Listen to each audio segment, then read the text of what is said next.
What is going on, guys? Got a pretty cool thing that I wanted to share with you. Was driving around a couple months back and I saw this beautiful massive tree. Had no idea what it was, but I just saw the root system barely through his fence, and the gentleman was outside, so I stopped and talked to him and asked him about it, and he said it's called a Kapok tree. So as I'm walking around and I'm admiring this thing, obviously I'm not going to show you where this is because out of privacy for the owner. I was like, oh wow, well what is this over here? And he says, well, this is a cenote. And I was like, what's that? And he's like, oh, it's a, you know, kind of a Mayan Indian thing, or an Indian thing back in the day, but they would basically, this is just a term. It kind of originated on the Yucatan Peninsula, cenote, and it's a natural pit from the collapse of limestone, and it just held groundwater. So it was a source of fresh water in areas that had a lot of oceans around them. So the Mayans, obviously over in the Yucatan, found it was precious to them. Now the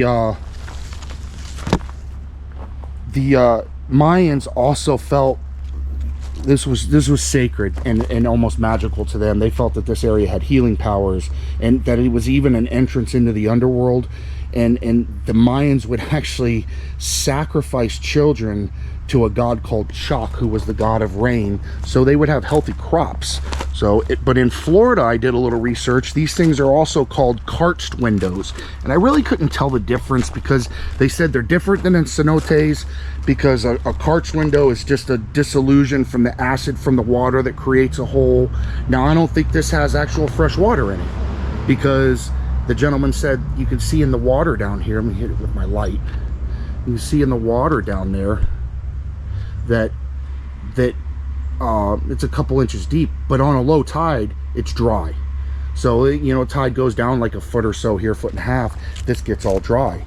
And then so I can't really tell the difference, but there is a theory that the Mayans actually migrated here in the 9th century from the Yucatan because the drought was so bad, and they came to this area, not this area, the Keys, but actually the Okeechobee area.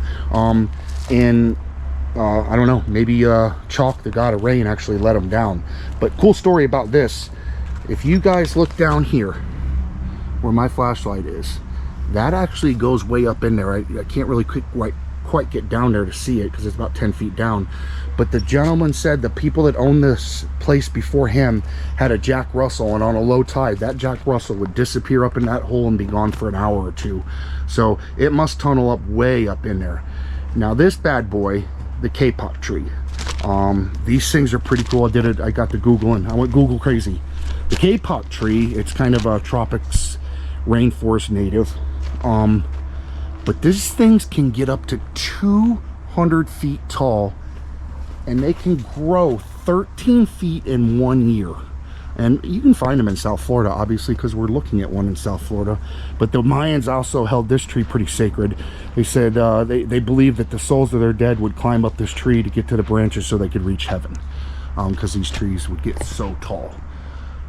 But to me, the thing that's so awesome about this is these branches. I'm 6'3", and these branches, or I'm sorry, these roots are just barely below my eyes. So some of these roots start at like 6'1", 6 feet high, and then they just kind of trickle down, but it's like almost gracefully with all this cool curves. And I don't know, it's just really cool to me, and I just wanted to share it with you guys because these branches or these roots are just, it just looks like this tree's not going to go anywhere, right?